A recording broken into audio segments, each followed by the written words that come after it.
Dobar večer, dobrodošli. Jaz danes že drugič v tem atriju v vlogi iniciatora pogovora. Imam na sumu, da so nam to namenoma naredili. Mislim, da so nam to namerno uradili.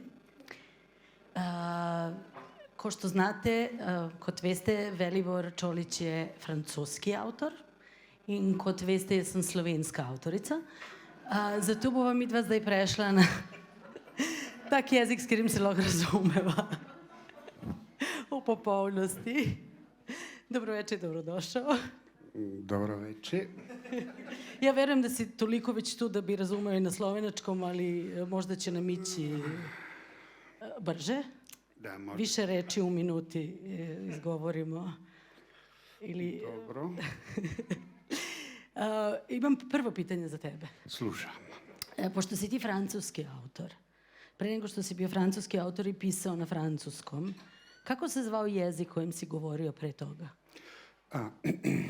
Prvo dobro večer, da pozdravim ljude i da najavim, evo već mjesec dana postavljam sam sebi pitanje, malo na Facebooku. Naime, ima jedno jako ozbiljno pitanje koje se postavlja na Policijskoj akademiji. A pitanje je da bi se postalo načelnik MUP-a u Sarajevu, Ljubljani, Parizu, Briselu. Pitanje glasi: ko je pobjedio u Drugom svjetskom ratu, a ko je bio drugi? Malo prije smo pričali kada geopolitika, geografija, zemljopis, kako volite, postane sudbina. I da su neke vremenske i geografske brojke ponekad i važne. Ja sam rođen kad sam bio mali, htio reći. Bio sam jako mali kad sam rođen. Ja sam rođen, to se zvalo, to ja još uvijek zovem, u Jugoslaviji. Ima nešto na hrvatskoj televiziji koje me jako nervira, između ostalog. Ima mnogo toga što me nervira na hrvatskoj televiziji. A ovo je što je sad u modi u toj zemlji, koja se zove Hrvatska, niko nije savršen, da za tu zemlju, jer smo svi mi stariji od 50 godina rođeni, da kažu bivša. Kaže, evo sad kaže, vi ste bili progonjeni u bivšoj državi, vi ste bili lijevo desno. Čovječe, nisi rođen u bivšoj državi, nisi rođen u Iranu, Afganistanu, Jugoslavija. Mi smo u školi učili srpsko-hrvatski ili hrvatsko-srpski. U prvom razredu osnovne škole jednu sedmicu latinicom piše, jednu sedmicu ćirilicom.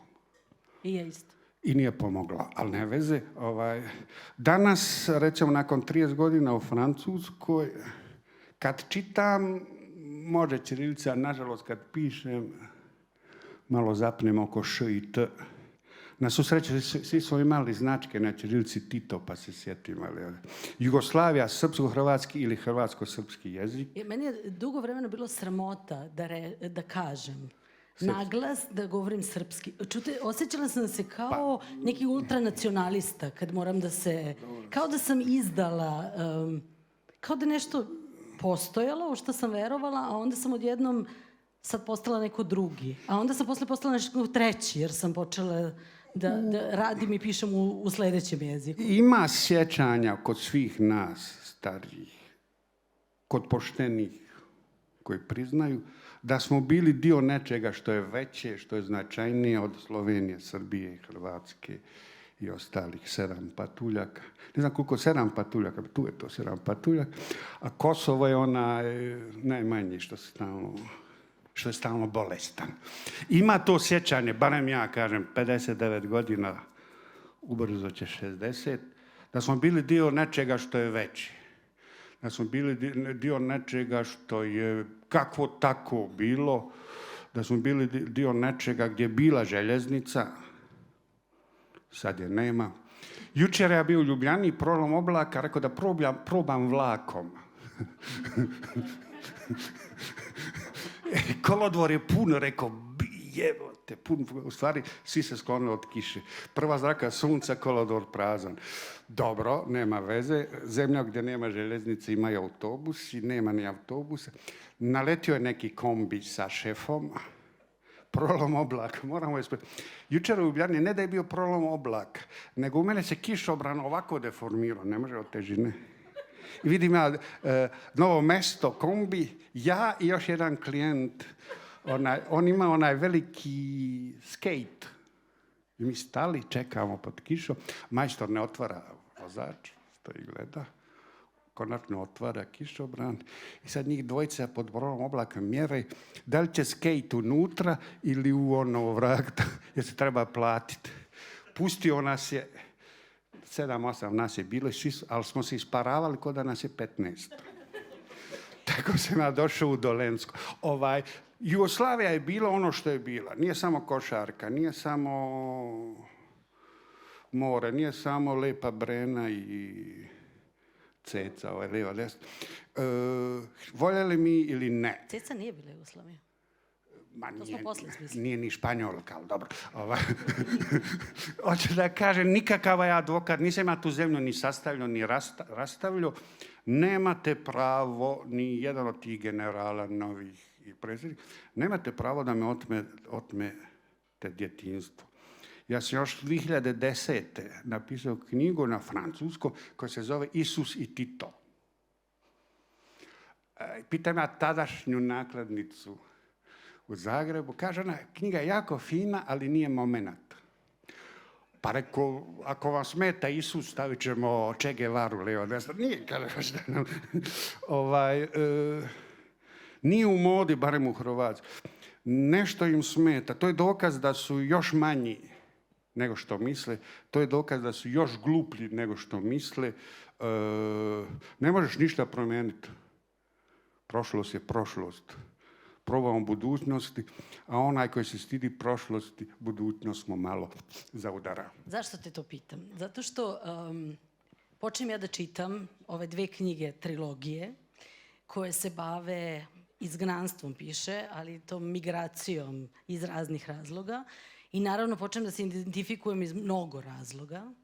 Jedan od razloga je to jedan od razloga koji moramo da obradimo je jezik i kako izgleda kad počneš da se izražavaš. Druga zanimljiva moment koji se ja strašno prepoznam je bezobrazluk. Kako dođeš negde i kažeš, u mom slučaju to je bilo pozorište, pošto sam htjela da se bavim pozorištem, u mom slučaju dođem i kažem koje je ovde najbolje pozorište, nađem telefon u imeniku i pozovem tajnicu u Nacionalnom pozorištu Drama i kažem ja bih htjela sastanak sa direktorom. Ali setila sam se zašto sam to uradila. Zato što sam negdje na nekoj žurci u Beogradu u tim mojim 90-im godinama ludim, kada si ti već otišao, a kada sam još mislila da će sad da se stvari vrate i sve će biti kao što je bilo i da se nastavi tamo gdje smo se zaustavili, sam upoznala jednog čoveka koji je pobegao iz Sarajeva. Malo stariji od mene, mlad čovek, muškarac. Šta mu je bilo? Što je bježao iz Sarajeva? Ne, šta je radio u Beogradu, to je bolje pitanje. Šta je radio u Beogradu, zanimljivo pitanje. Čekao je na vizu, da dobije, da mu srede vizu neku negde, da može da ode odatle. I razgovara on sa mnom i kaže, a stvarno misliš da ostaneš? I kažem, pa da, ja sad studiram režiju i to je vezano za jezik i ja sad moram tu da ne mogu sad da odem negde, kako neću moći da se bavim tim pozorištem. I on mi kaže, pa dobro, onda ostani i piši knjige.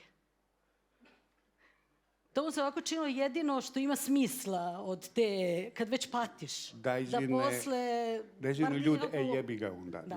A drugi moj prijatelj, koji ode tako, dobije jednu od tih viza, ode u Kanadu i ima novca za 3 meseca. Posle 3 meseca nema više što da jede, nema gde da bude i neće da uzme posao. I nude mu sad neki posao da nešto, nije baš da kalneriš još gore nešto, da nešto vjerojatno nosi, fizički neki radi. On kaže neće da uzme taj posao zato što ako sačeka, hoće da dobije bolji, pa da počne odavde. Ako sad dobije ovaj posao na dnu, će mu trebati tamo 10-15 godina da stigne, da se uspne gore i izgubio 15 godina. Tako da će radije bude malo još gladan. O tom bezobrazluku. O tom kako dođeš negde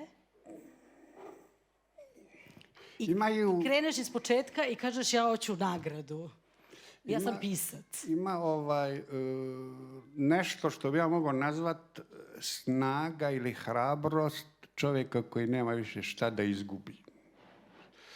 Ja sam kako je govorio pokojni Dario Džamonja, sarajevski bohemni pisac, prvi put kad je izašao, ne znam, recimo u Zagreb, negdje tamo, nije bitno u Ljubljani, pitali šta ste bili u ratu.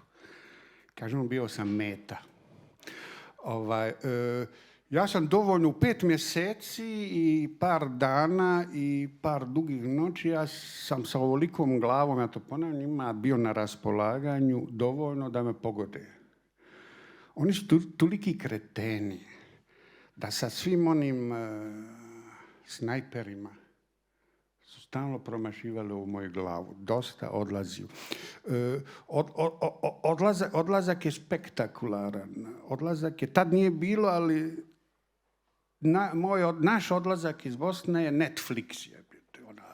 Velika produkcija je. Mnogo stati, ko da je Bulajić, mnogo statista, ranjenici, konji, most, sve ima tamo avioni. Samo ovaj puta Srbi su Švabe, izvinjavam se. Iz naše perspektive. Dobro, i nas su Švabe. Tako? I mi smo tu bježali i čak ja sam uspio, što se naročito, tadašnja ambasada Hrvatske naljutila na mene. To je bilo Maison des Écrivains u Parizu. I oni su svi došli, pošto ja imam veliku sreću i šansu da sam Hrvat, blago meni, čudo od deteta. I oni su došli jer su čuli da sam bio u logoru. I bio je Vidosav Stevanović, još prijatelj. I rekao, ja sam imao veliku šansu da budem kao Hrvat u hrvatskom logoru. Kaže ovaj iz ambasade Tuđmanove, nije istina. Kaže, mi to nismo držali. Preko niste vi možda držali logore, držali ste mene. Tu se nas dvojica posvađamo malo. To je bilo u Slavonskom Brodu, stadion, oni su to napravili, organizirali da se odvoje muškarci od žena, to ne valja nikad kod nas. Inače ne valja, pogotovo kod nas. Sposobni ili nesposobni. 3000 muškaraca vode prema stadionu, igrao nogomet. Moj prijatelj Braco Cigan kaže, Čola, ajmo pričat ekavski, da ovi misle da su zarobili 3000 Srba. Rekao, čovječe, možda nas, misle zajebajemo, možda nas vode na streljanje.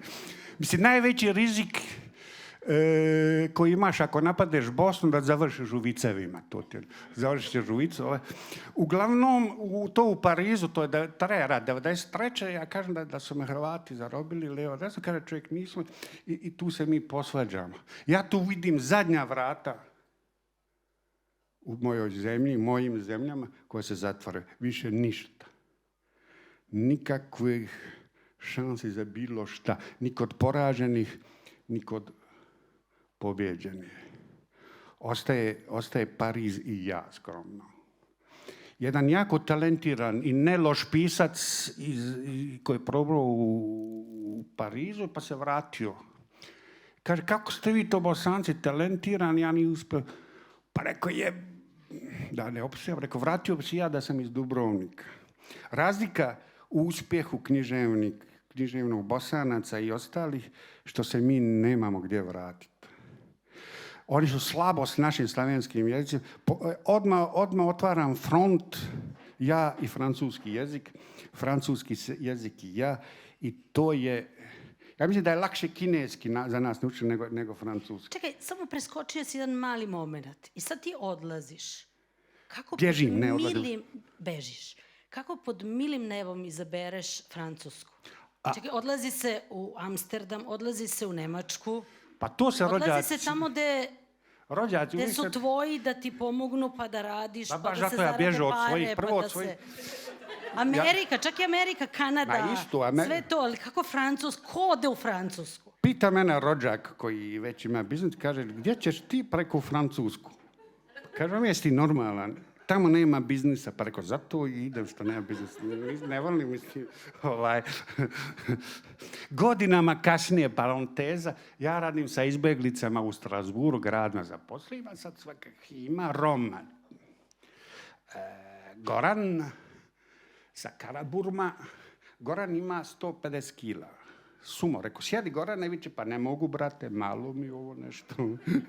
Sjedi, kaže on, ajde, brate, da prevedeš ovi svakak ima, šta znači Karaburma, Crna Burma, dobro prevedem. I sada njima branim tim, Afganistan, čita svijet, branim da moraju francuski pričat. Rekao, Gorane, poslije ćemo mi na kafu, odem ja s Goranom. Rekao, Gorane, slušaj, Strasbourg, to je njemačka granica. Ideš u Njemačku, tamo ima posla. Pa viče, brate, zato sam došao u Francusku, nema posla. Neće u Njemačku. Sjetim se, kaže, neće u Njemačku, mnogo radu, ne smijem. Bježim ja u Francusku, bježim ja od nas. Bježim od sebe, bježim od nas. U istom momentu u Stuttgartu, gdje su svi moji rođaci, isto to, Srbi, Hrvati, ovi, ali u Stuttgartu. Tuku se. U Göteborgu, ja dođem u Francusku, Pariz, nešto mi blizu, osjetim sarma se nešto. Tamo Gare de Lyon prave neki sarmu, osjeti se kiseli kupus. Idem tamo gdje nema kiselog kupusa, nema naših. I završim u Bretanji. Francuska, spasavaj se ko može. Imam rođake, prijatelju, Norveška, Australija, Novi Zeland. Sposobni dio obitelji Čolića. Nisu svi izgubljeni koji ja pisac, ima pravi biznismena. Pričao sam to u Ljubljani, rođaka Mladen u Kopenhagenu. Mail kratak, ali rečit. Rođače, dolazi, sve vjeruju. Sve vjeruju. Ima alternativno. Ja sad to pokušavam s ljudi koji rade u Francuskoj sa izbjeglicama. To je Ervin jako dobro. Oni misle, to su dobri ljudi, oni misle da je egzil samo pakao. Jest, ali nije. Mislim, evo imaju moje knjige. Nije, egzil je isto kao život, samo što je malo zajebaniji.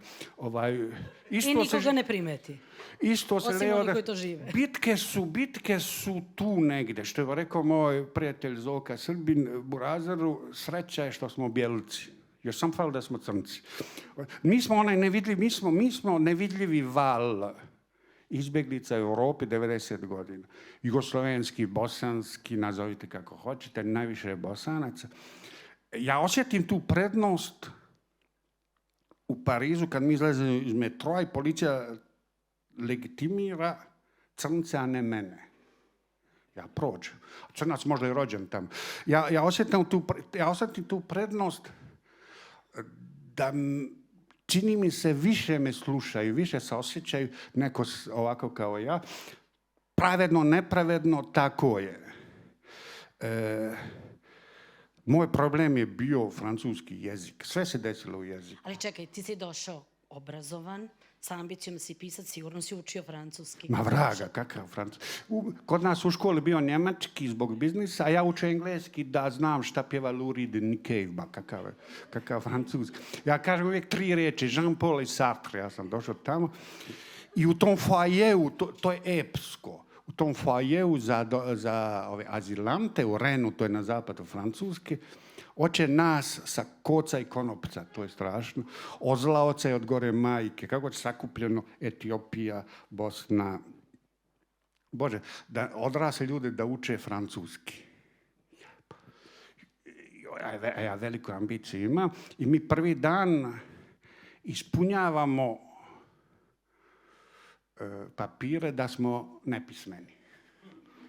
Tako, ime, prezime, ja sam to ispunio i sad žena, ja pričam engleski. Malo onako škotski, malo tvrđi, ja ne mogu razumijeti moj engleski. Ja sam to stavio i žena viče, wait, stani. Ta profesorica, šta je? Kaže, loše ispunjeno. Rekao sam, toliko prolupo, evo, datum rođenja. Kaže, bio je mali ovako prazan kvadrat. Kaže, vaš projekat u Francuskoj. Kaže, vi ste tu napisali konkurs. Koji konkurs? Marko, ma nije gospođo, konkurs sam ja napisao, ova nagrada. Kaže ona, dok to ne dođe, za sada si nepismen. I mi učimo onaj namjenski francuski. Nema tu Bodlera ovoga onoga, nego namjenski francuski. I prvi dan, ponedjeljak, mi u školi. Bio je neki general neke od svrgnutih afričkih diktatura. On nije ništa naučio, on samo čeka. O njemu kažu, majstore, nema čekanja, nego ti moraš ići sad napraviti jest. Nema sluge. On sjedi tako mi. I prva rečenica koju sam naučio na francuskom je où est la poste? Gdje je pošta? Napišemo mi. Utorak, où est la poste? Gdje je pošta? Sreda, gdje je pošta? Petak, rekao, izvinite, drugarci, učiteljice, šta? Rekao, ćemo ići dalje ili šta će biti? I ja sam se bolje provela u Sloveniji. Ja sam upisala jezik, ali imali smo učenje slovenačke za neprave strance. To smo mi bili iz Balkana. Tako da su nas dali čistačice, građevinare i sve oni koji su morali dobiti državljanstvo da ispune ispiti slovenačkog. I onda su nas 3 mjeseca učili kranjske klobase, pančne končnice. I onda smo ponavljali gramatiku u svim mogućim prehrambenim sastojcima koji su se učiteljici koja je napisala udžbenik činili da su neophodni da preživiš u Sloveniji. Tako, mislim, malo već sam znala, bar sam te kulinariku obradila i malo i oko pčele. skija. Ne, kako skijanje, pčele. To je... Nemamo mi ste Ne referenci. može, to je, menjaju se, u Sloveniji se vremena menjaju, sad se učimo o pčelama. Nije to više to. Tako da, i dobro, i sad ti naučiš tu poštu kako zameniš učiteljicu? Kako počneš život, da se... Ivana, život piše nešto, život piše drame, život piše romane, život svašta nešto. U jednom momentu, paralelno, kao u stripima za to vrijeme, tamo kod nas se otvaraju 3. vata pakla, 5., 7., sa istočnom Bosnom 9. vrata pakla su stvorile sa Goraždem. Znači, nema povratka i jedno vrijeme sam ja fin i patim se. Ajde da probam, sad tu dolazi malo mangupluk, ja mislim da je to balkanski. Ajde da probam da malo budem bezobrazan, svejedno se patim. I onda ja probam da se afirmiram kao pisac. Prvo kao pisac, pa onda kao francuski pisac. Sve je u redu, sve je jasno, ostaje mi samo nekih 67 miliona Francuza koji ne veruju u to i... Lepo ti je rekao da dođeš da sve ve. Pa, ne volu da radu. Neki volu, neki ne volu da radu. Tako to imamo u životu. Ja sam oni što vole da razmišljaju. I uglavnom jezik postaje ono alfa i omega, postaje ono glavno, postaje možda čak i onaj pojas za spasavanje za kojih se ja hvatam. Život me uči, život udara. Kaže ona poslovica, 100 puta padneš, 101 puta ustaneš. Tu sam ja i pisao. Jedna ideja pomalo čudna o samoubojstvu mi je spasila život. Rekao, ovo nema nikakvog smisla, ubit ću se ja u petak. Recimo, danas je ponedjeljak, utorak i onda živi mirno. Ništa te ne dotiče, nemaš pojma, sirotine. Dođe petak, jebe ga, rekao, ne valja. Kako će se ubiti petkom, mislim, i vikend ide. Ajde, rekao, nek sačeka ponedjeljak. Rekao, i ovi to, vatrogasci, ti gasilnici, šta će zajebavati čovjeka petka? Nek ide i on na vikend. Pa dođe ponedjeljak, pa ja pronađem nešto drugo. Ideja samoubistva nije loša ako ne uradiš. Mislim. To ti pomogne i kažem, ima luda ambicija. Imaju realne ambicije, imaju lude ambicije. Imaju neki naši koji sad imaju neke kućurine po Azurno. Mene to nikad nije interesilo. Ja znam da budem pisac. Ma šta to značilo, ma gdje je to vodilo, da budem francuski pisac. U Francuskoj imaju dozvoljene i nedozvoljene ambicije za izbjeglicu. Ti možeš stvoriti prodavnicu mješovite robe, ti možeš ići kopat kanale, to je fino, ti možeš da imaš 3 žene, nema problema, to je kulturno.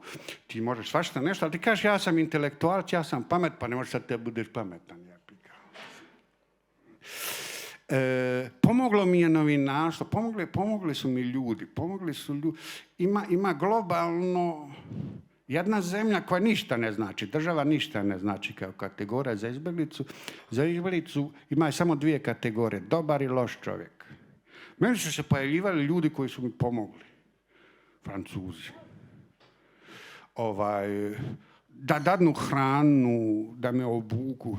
To je ta scena kad sam ja vidio u najtežem periodu mog života da egzil nije samo pakao, nego i da je raj. Pričao sam to više puta. To je Emaus. To je kao dobrotvorna skrb za najtežu sirotinju, gdje te obuku, dadnu ti malo hrane, većinom su to starije žene, i malo te srede, dovodu liječnika za privijete rane i pustite kao uličnog psa. Dolazim, moj problem je 1,96 m i 46 patike. Žena ne gledaju, ima hrpa košulja, ne može, kratko. Ja govorim 4XL, please, ne znaju, ona nema 4XL. Nalazi ipak košulju koja je spektakularna. Ona je plava sa ovolikim papagajama. Ja to oblačim. Cipele nema nikakvih do nekakvih žutih cipela. I hlače su malo kratke.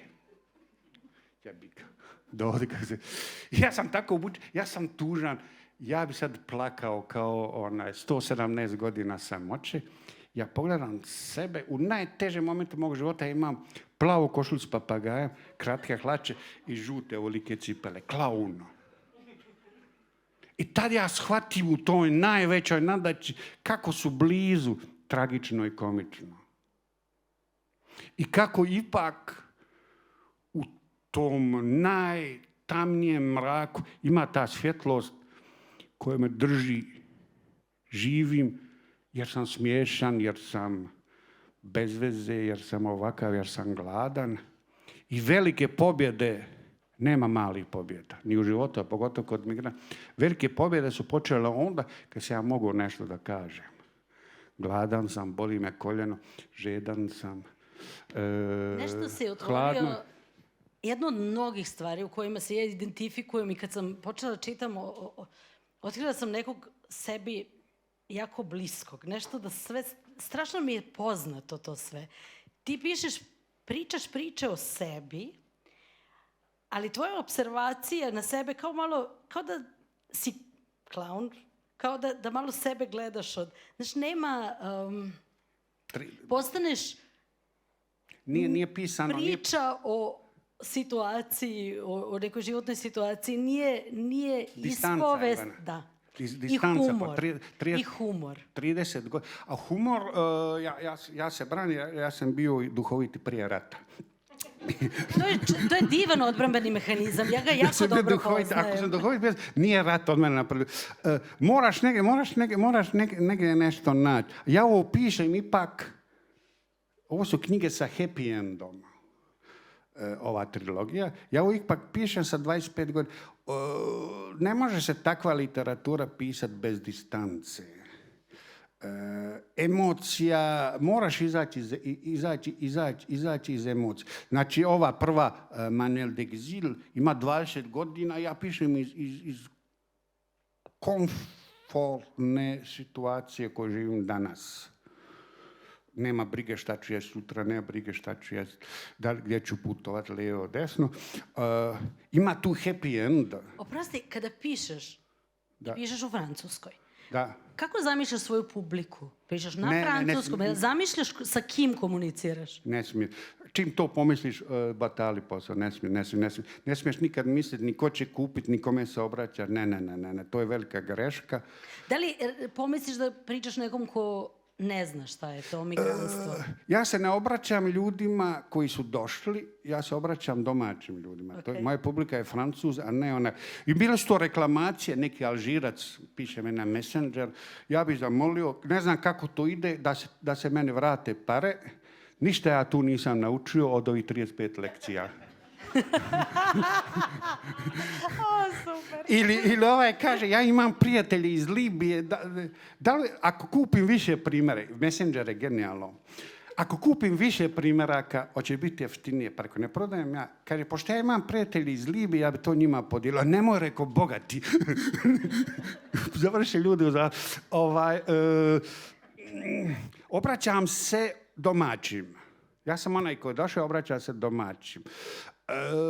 Naši tamo su čitali, pa naši mi se javljaju, viče, dobra je tvoja knjiga, ali kakav to bila knjiga kad bi ja ispričao svoj život? Rekao je, tvoj život, ali da ja napišem. A šta misliš o mojoj tašti koji kaže iz ove knjige tvoje se vidi da ti našu familiju ne voliš? Vidiš tako. Znači, ako ima publike, ja se obraćam bez nekog hvaljenja. Može preveriti. Moje su knjige prevedene na 15 jezika različitih. Čak i bliskih. Prevedeno i na srpski, na hrvatski, na bosanski. To ćemo još posle o prevođenju, to je zanimljivo. Čekam Makedonce, nemam ništa, čekam da se jave kao onaj Bata Stojković, a Makedonci, ako me se sete za dan bezbednosti. I bile su te turneje u Italiji. To sam htjela da pitam, na kojim jezicima? To je isto francuski, moj radni jezik je francuski. I prevedene su italijanski? Njemački, slovenski, najbolje slovenski, od svjetskih, mislim ovih od glavnih jezika. To su sve te uređene države koje hoće malo da saznaju o tim migrantima. Šta misle? Ima i Turska, ima i Turska, kako ne znam ništa, kako više prevode knjige sve tanje.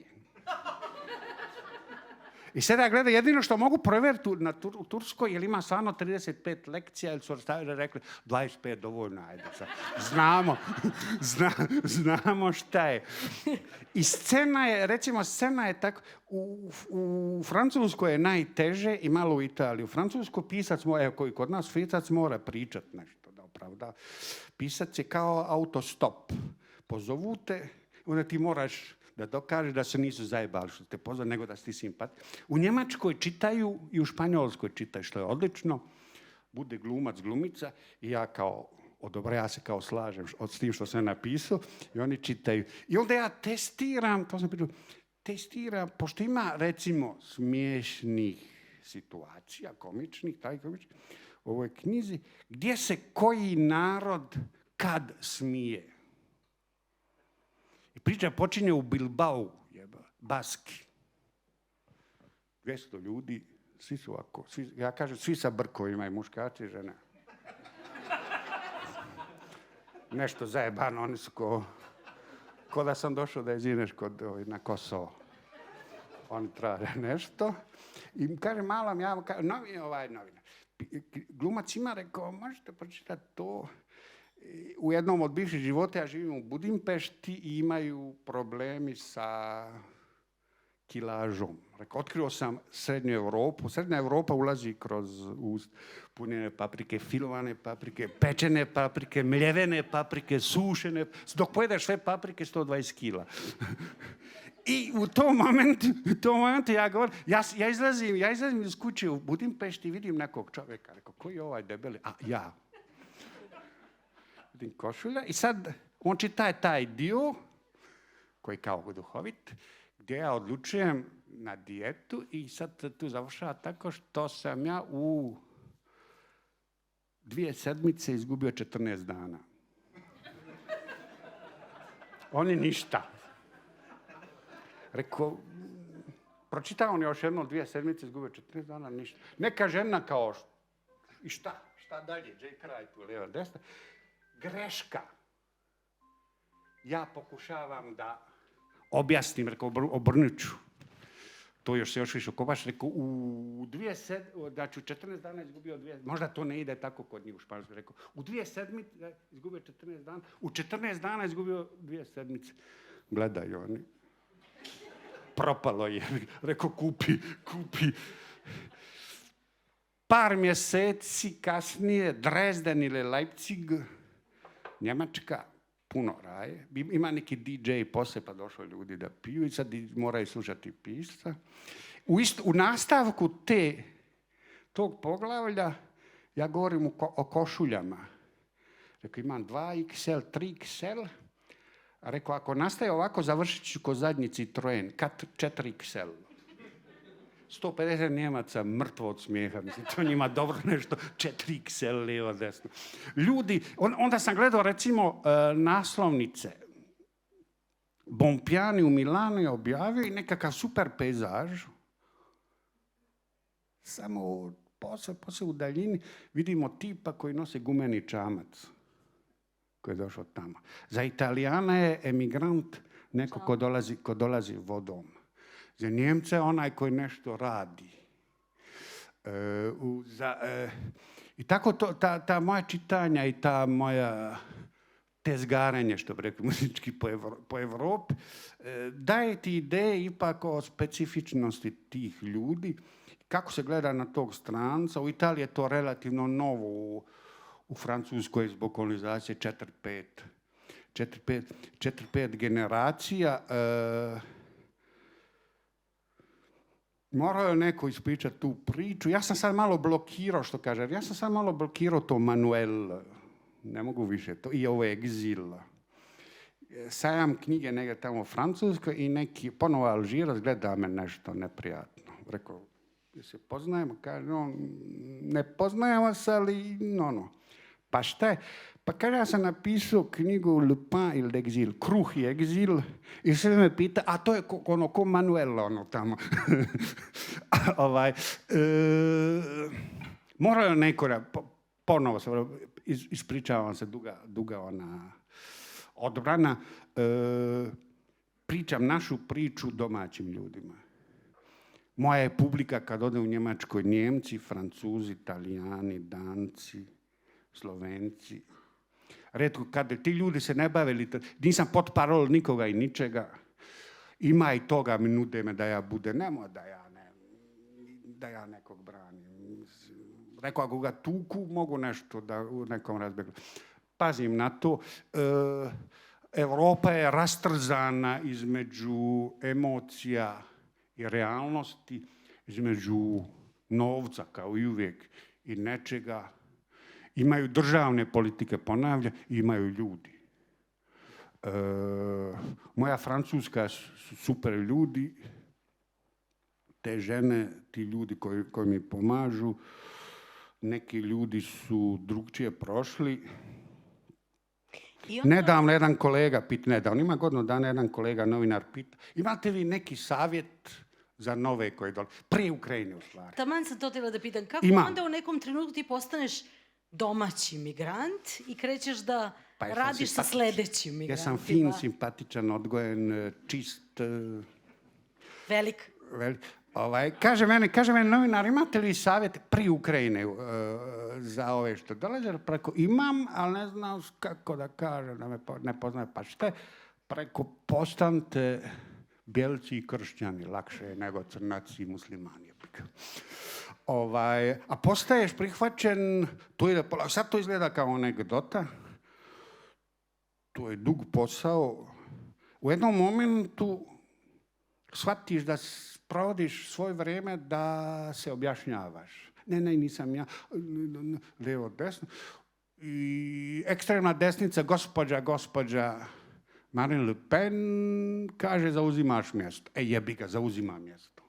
Ali molim te, ispričaj onu priču kako ti zauzmeš mjesto u školi u kojoj niko neće da radi sa decom, koja nisu baš u zatvoru, ali skoro da jesu. Za tu priču treba kupiti knjigu. Vidi, rekla bi pročitaj, ali mislim da bi imao probleme sa slovenačkim. Dobro, šalim.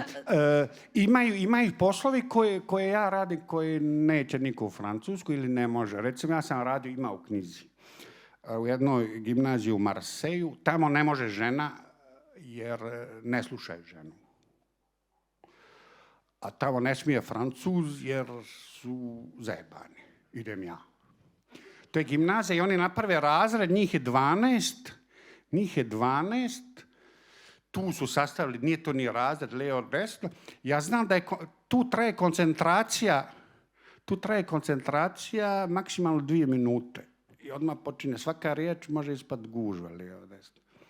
I znači ja radim s njima i to je socijalno. Ima Ibrahim, a ima i Maksim.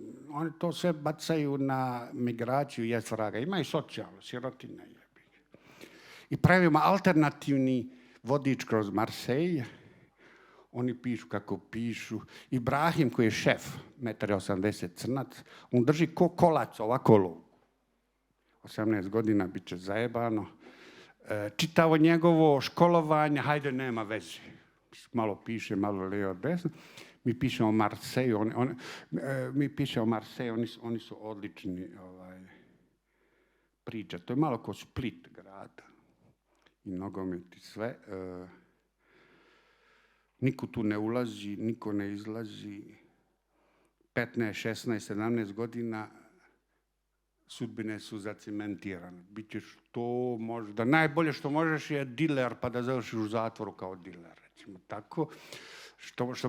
Što možeš dobaciti. I tu ja dobijam, Ibrahim se odmah pojavljuje tu, ima ono nešto, ko će biti vođa čopora, muško, lijevo, desno. On meni u jednom momentu kaže, pisao bi on nešto, jel mogu da iznesem stol na hodnik? Ja rekao, pa ne mogu ti ja to dozvoliti, ne znam, na hodnik. Meni treba duže vremena da shvatim. Njih je toliko puno djece i svega u tom stanu, u Marseju, da je ono malo što je radio u školi, on radio na hodniku. To je za njega povezano. Ima Maksim koga svi tuku i sad Ibrahim njega pukne. Rekao, Ibrahime, odi ovamo. Dođe, rekao, jesi ti mangup ili si klinac? Jesi frajer, šta si? Pa kažem, frajer. Rekao, i ti misliš da pravi frajer to radi, tuče slabije? Nema pojma. Moja književna nagrada dolazi nekoliko dana, nekoliko četvrtaka kasnije. Oni su na odmoru dolje, veliki odmor u dvorištu. Ja odozgo gledam njih i dvojica se nešto tuku, prelazi Ibrahima, ovome, hvata ga za rame, viče, jesi ti frajer ili si dijete? Molim te, pre nego što počnu da nas prekidaju, pazi, moram da te pitam, kakav je osjećaj kad počnu da prevode tvoje knjige sa francuskog u nešto od ovih jezika koji su iz prošlog života i pretprošlog života? Pre svega, dao si da prevodu i to prevodioci, nisi sam prevodio. Završeno je to, neće više, ja ću sad, ovaj treći dio, ja sam prevodim. Čudno je bilo u početku, poslije se naviknem, pustim žene, to uglavnom žene rade. Znam da je specifična priča bila sa srpskim jezikom, nije ništa politički, nego što jedna divna žena to prevodi besplatno, pa je svi vole, Maristela Veličković. Žena pokojnog Vlade Veličković, ona prevodi njoj to se dopada, pa je ovi vole jer ona ne naplaćuje to. Od Vlade Veličkovića slikara Maristela prevodi. Maristela je počela popravljati knjigu. Zove me, ženi je dosadno, žena ima 120 godina, super život, na Azurnoj obali, zove ona mene i kaže, što si ti ovako napisao? Rekao, znate šta, Maristela, gledajte vi srpski. Ovo je rekao, kasno na francusko. Viće, ne bi ja tako lijevo desno. Pa onda su bile priče sa prvom i drugom Srbijom, pa u Zagrebu, pa i lijevo desno. Sad ova knjiga koja je završena, ako ko bude se interesirao, Sarajevo, Zagreb, Beograd, ja prevodim. Samo slušaj, ja sam to probala. Rekla sam to, prvo sam probala da nađem nekog, pa nisam nikako bila zadovoljna. Tako da sam na kraju, morala sam malo da ne budem arogantna, da pustim, da probamo s drugima.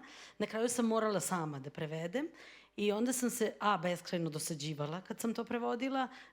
Počela sam da popravljam i da pišem na novo. I onda mi se činilo kad zapnem negde pa ne znam kako da prevedem, sam onda sebi rekla, ma baš me briga, znam ko je to napisao, mogu i ovako da napiše. Ne znam, vidjet ćemo, ne znam. Da pazite, ne budeš kao tvoja prevodioca. Ne znam, vidjet ćemo. To je bilo čudno tako nešto sad. A kako izgleda kad čitaš na srpsko-hrvatsko? Ne čitam Pametno, svoje knjige. pametno. Znam, kad se prevode na jezike, to je važnost tih ljudi. U stvari, kod mene su žene. Ima samo Ček nekakav djed koji prevode, sve ostalo žene prevode. Inšala, što bi reklo.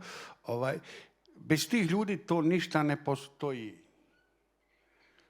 Kako radi Ana, to je fenomenalno. Bez tih ljudi ništa to ne postoji. Ni moja priča, ni Borges, ni...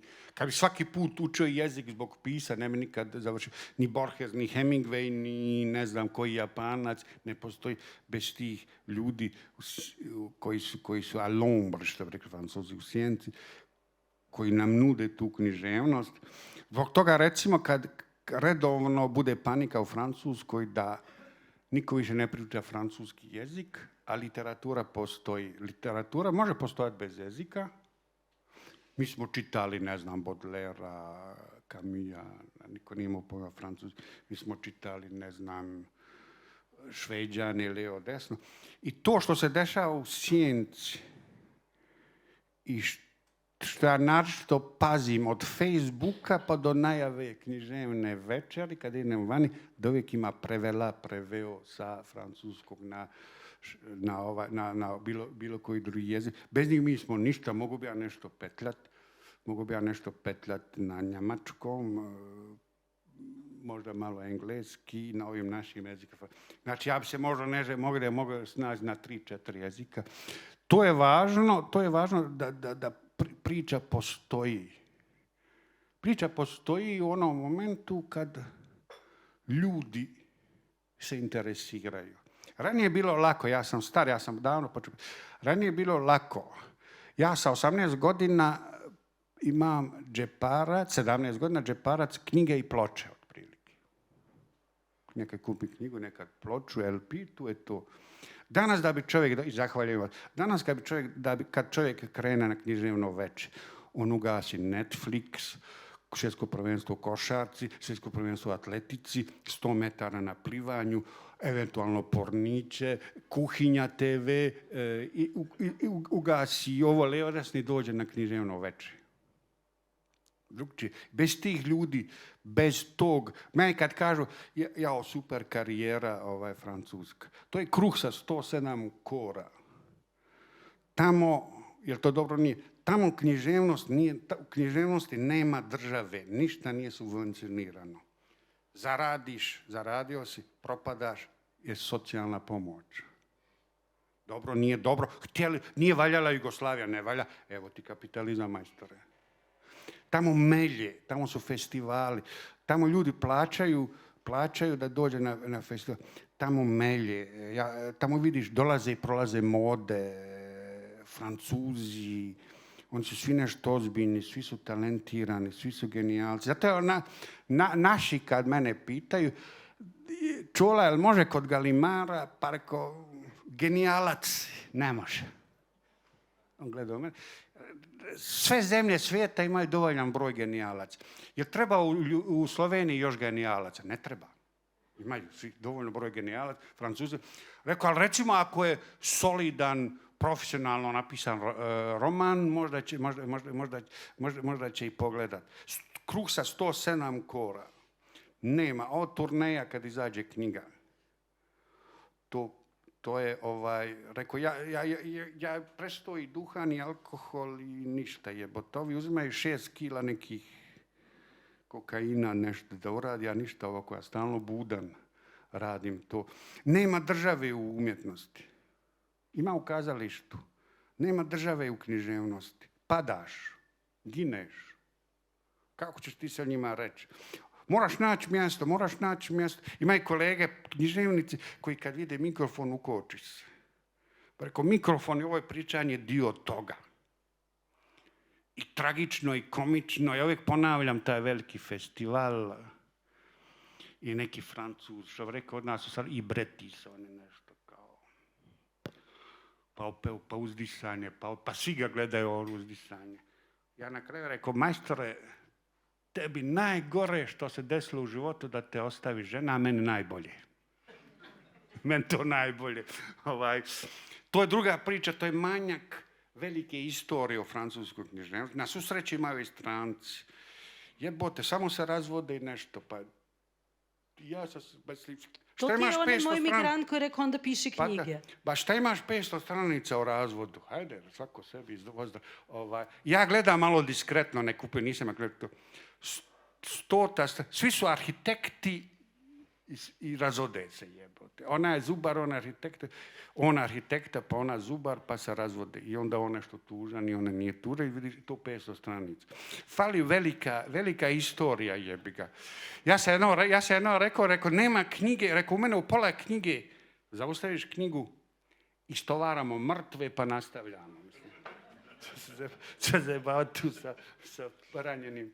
Molim te, prva knjiga je Dođeš ti na železničku stanicu. Yes. Druga knjiga je već si veteran tog i već si... Tezgaroš. Da. I treća knjiga koju ćemo dobiti sigurno, želim malo otkriti kako se ta trilogija zaključi, gde to... Gde stigneš ili gde počneš? Ova treća je malo manje humorističkih detalja.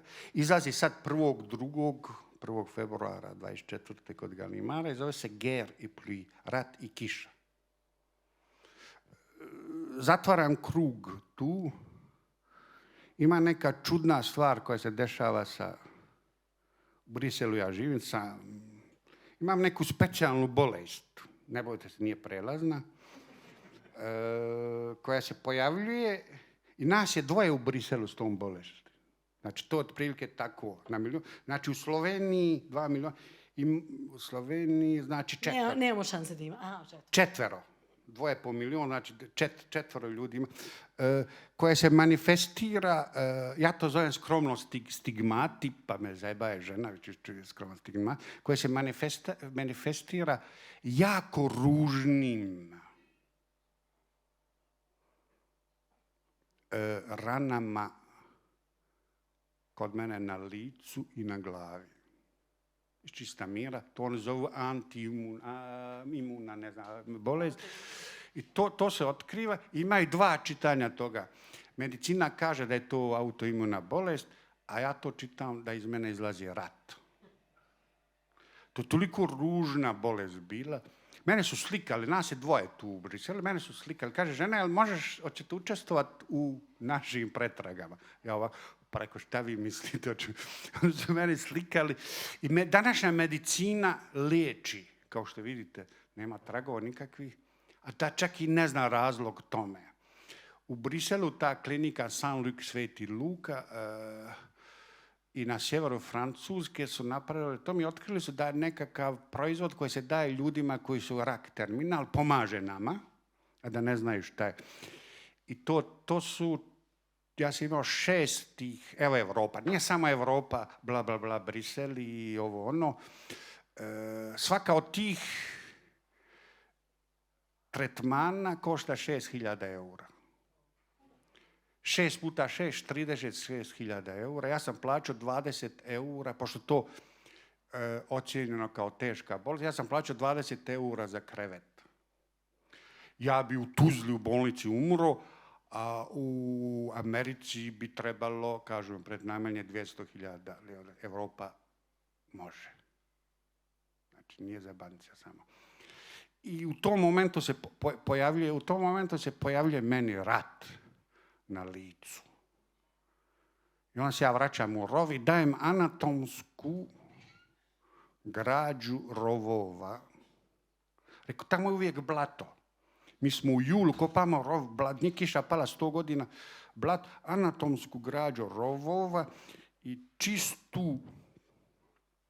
čist stilski, nadam se, i književni spisak poraza. Poraz. Meni daje opet ideju, pred par godina, 20 kad sam bio ovdje, ja dajem intervju Ervinu, zvanom Enver, hladnik. I on meni kaže, to što si ti pisao, ti nisi izbjeglica, ti si poražen. Ja govorim o porazu, vojnom, moralnom, kulturnom, civilizacijskom porazu te vojske koje sam ja bio. HVO. Točka. Ovaj put u toj bosanskoj situaciji, ja sam malo Švabo, mislim, ja sam malo Njemac, nisu ovi bili fini moji. Ja sam dezertirao. To se dešava gore na sjeveru Bosne, ako vidite, uz rijeku Savu, Vukovar je tu 70 km, ovamo je Brčko Bijeljina, Sava ide ovako, Zagreba prema Beogradu, a rijeka Bosna, kod nas sve naopako ide na sjever. I pravi jedan trokut koje smo zvali Bosanska Posavina. Tu se ja dešava i tu ima ta vojska, gdje sam ja, nisam mogao pobjeći na vrijeme, i tu ima taj poraz, vidjet ćete valjda, lijep poraz. I tu ima čovjek koji zna, koji ima 28 godina i koji zna da nema tu ništa da dobije, nego sve da izgubi. Ima tu i komičnih stvari, naravno. Komična stvar što su imamo dvojnu komandu. Bošnjačko, hrvatsko. Ima Safet Lenda koji je vodoinstalater, a naš slavni komandant je Marko Mesar. On je toliki kreten da je 2 puta bankrotirao kao mesar u Bosni. Ja sam rekao čoveče, kad on htio da mu... Rekao čoveče, treba biti specijalni, jer ima većih kartni, možda ovi ljudoždari imaju. Ljudoždari pa mi u zemlji gdje je salata ukras. Gdje je salata ukras, niko to ne jede, to stoji kao... On je 2 put bankrotirao i on nama komandant. I Marko prolazi, kasnije 10 godina nakon toga zatražio zahtjev prijateljstva na Facebooku. Ide u pičku, blokira Mark. I prolazi Marko i vidi mene. A Marko je obučen kao na general Švackov, pustinska oluja, mislim Boši Bozuk lijevo desno. Malo, svi smo malo popili. I kaže on, Safete, gledaj. I gleda u mene, vidi. Kaže, kako ti misliš da mi dobijemo ovaj rat, a komunjare nam u rovu? Rekao, Marko, ti si bio u partiji, ja nisam. Znači, ima takvi situacije. Imaju opisi koji su malo teški, olfaktivni.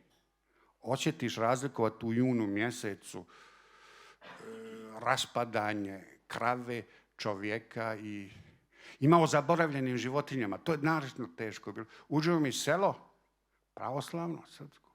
Mi tražimo rakije i da pojedemo. I ljudi su pobjegli, su ostale psi i mačke su ostali tamo. I ja gledam psi su ko duhovi, ko papir. Umiru, jer pas ne zna ništa. A mačke super, odmah okrila su predatke. I ja to tako pravim, tu nekakvu... Moj urednik Jean-Marie Clavtin kaže, ovo je tvoj roman Zrelost. I on rekao, bilo je vrijeme, jer počinja malo da... Rekao, gdje je sad ona moja prva bivša žena Francuskinja što me je govorila da nisam mlad, nego da sam nezreo. Kažem, šta se to, kad sam ja ostavio prvi posao u biblioteci u Strasbourgu, žena dođe kući s posla, utorak, svijeće, šampanjac. Šta je to? Rekao, Šeri, evo ga, možda loto dobio. Šta je? Rekao, dao sam otkaz. U nje ono, ko onaj vuk, crtani tek stvari u usta, bum. Što da otkaz? Rekao, ne mogu ja ovako, i roman, i posao, nego sad ću se posvetiti. Tad je bilo manje evidentno. Sad ću se, rekao, potpuno posvetiti mom književnom radu, a rekao, ostaću u kontaktu sa mladim, ostaću mlad. Tad ona kaže, stani, mlad i nezreo nije isto. Ti si samo nezreo. Sad imam napismeno kod Galimara da je roman Zrelosti, rekao, gdje je sad ona da vidi, a? Dobro, 35 godina kasnije, ali evo, ha? Vidiš?